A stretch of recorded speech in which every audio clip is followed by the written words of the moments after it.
Alright, time to get this old girl out of here. She's looking good, but still working other than one speaker. But I'm going to go ahead and stick in a double din. 2 3/8 bolts there, and the radio should pop out.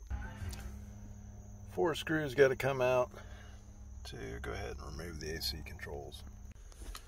I had to remove the lower switch panel here and cigarette lighter in order to get the AC to drop down out of the way, because we're going to be cutting on this guy.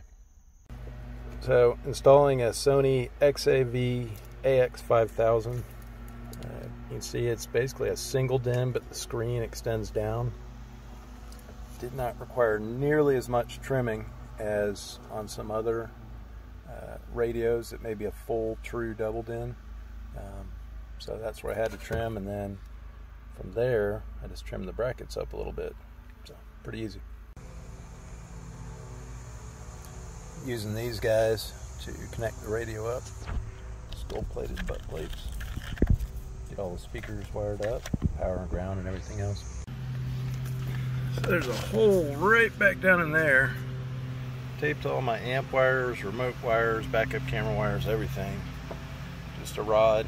I used a fish rod. You can use about anything. Alright, so for my application, I just needed that one little section taped up. And we're about to get everything reinstalled back into the car. And there we go, all back together. The microphone, I just clipped it onto the edge of the bezel. And everything went back in perfect.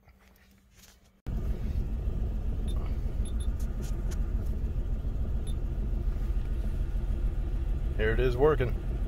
Looks great in there. Perfect size. So I'm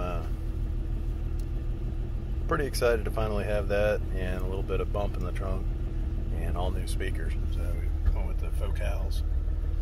So now I get to go play and try to figure out why I have one spark plug that is not firing. I think the wire's bad, because when I touched the wire I got a nice big shock, even though all the rest of the wires were fine. So y'all have a good one.